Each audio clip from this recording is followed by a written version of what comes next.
In this video, we're going to take a look at a numerical example which helps us understand how to compute the unemployment rate and the labor force participation rate, the two statistics that we have learned in the earlier videos um, about, uh, about signaling the health of the labor market.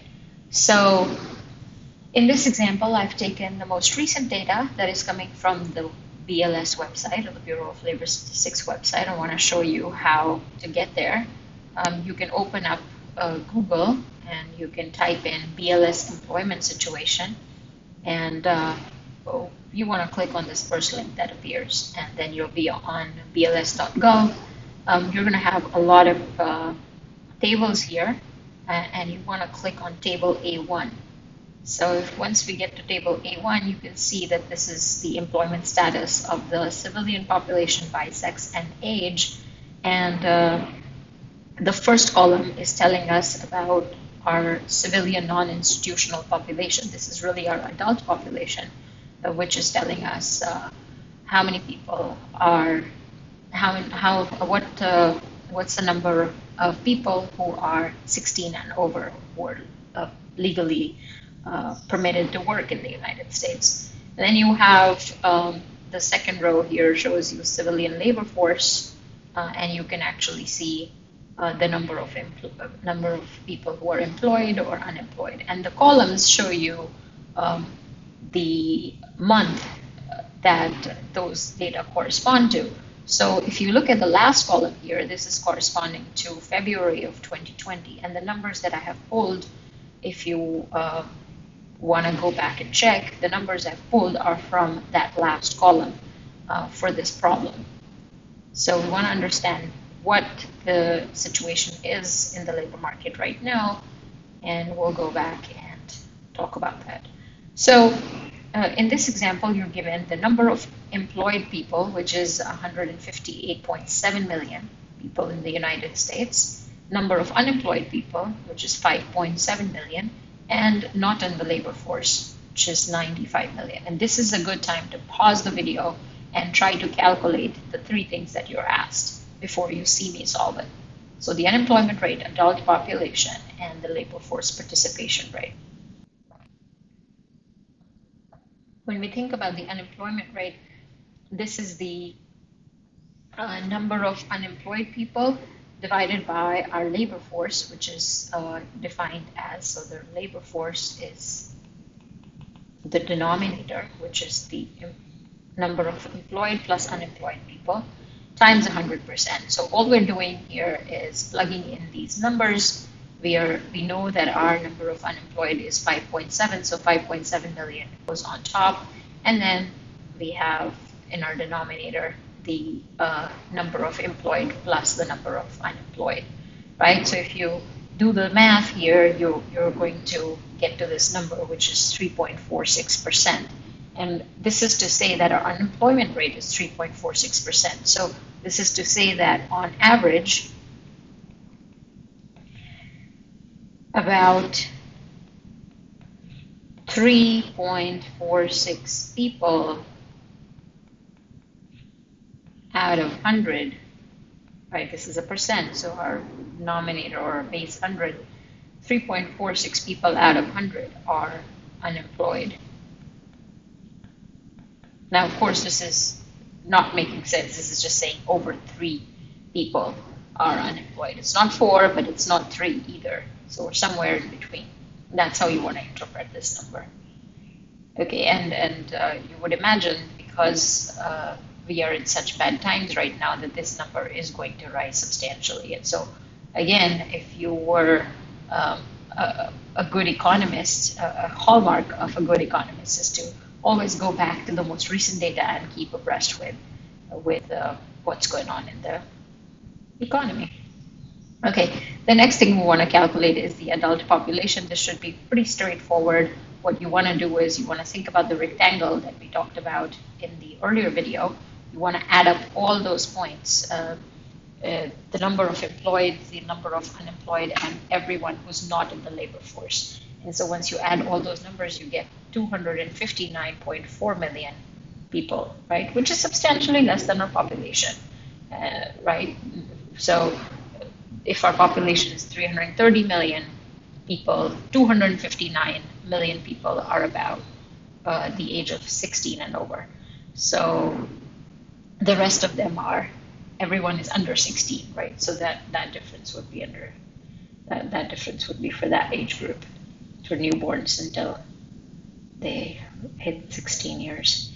Okay, the last thing we want to calculate is the labor force participation rate. So the labor force participation rate is everyone who is in the labor force, that's your numerator, and everyone who is 16 and over. So in the previous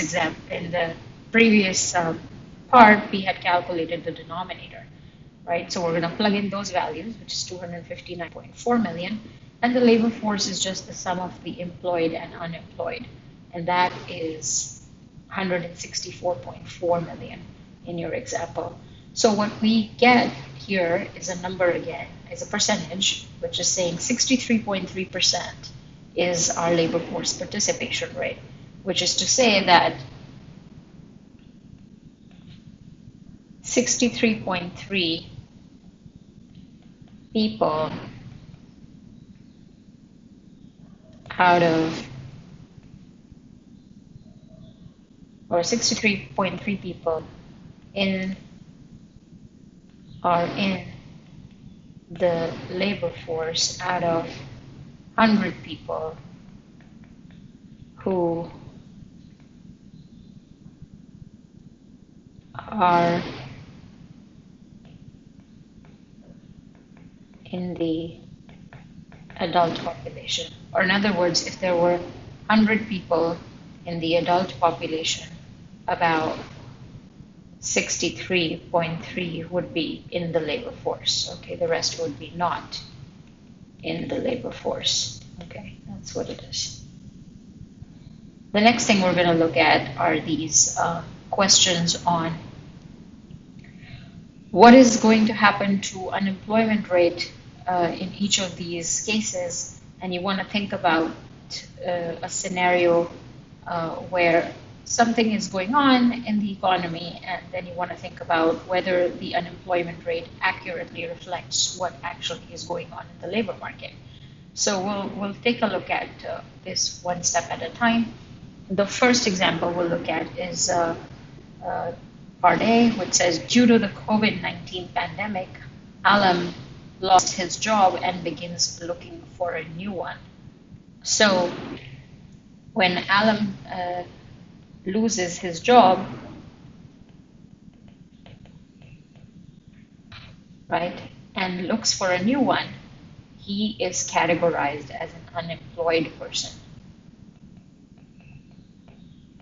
Okay, so he went from being employed to being unemployed. So our unemployment rate equals number of people who are unemployed divided by the number of people who are employed plus the number of people who are unemployed times 100%. So in this example, we're going to see that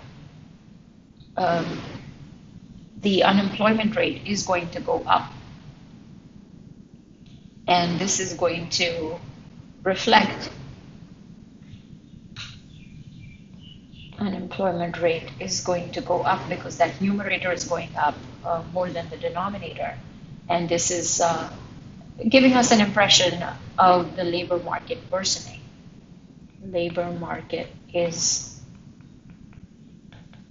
worsening, and we can say that the unemployment rate is actually reflecting that. So it is actually reflecting the true story. Alan lost his job and begins looking for a new one. So unemployment rate goes up, it's telling us the true story. Let's take a look at the next example, in which Savio, a construction worker, has been out of work since last year. He became discouraged and gave up looking for work. Now, Savio has been out of work for the past year, and he's become discouraged and he's not looking for work anymore. So Savio, even though he doesn't have a job, because he's not actively looking for work, he's going to be counted in the category of not in the labor force. And this is important to know because discouraged workers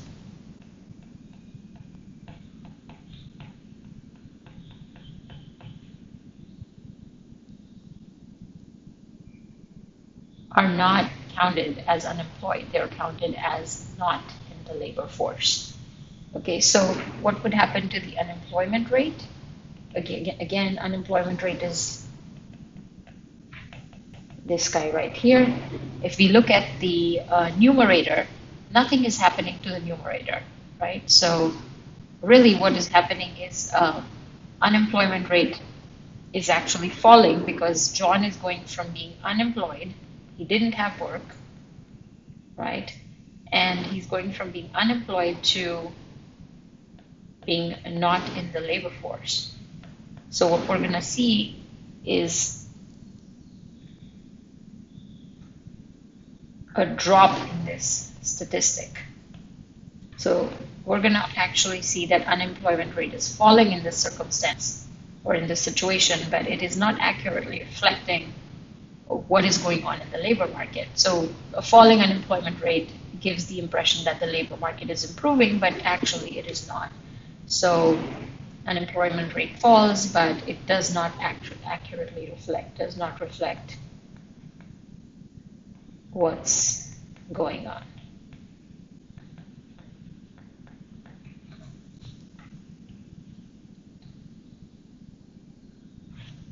Okay, the last example we're going to look at is due to the COVID-19 pandemic, Katie just lost her job as manager at Macy's.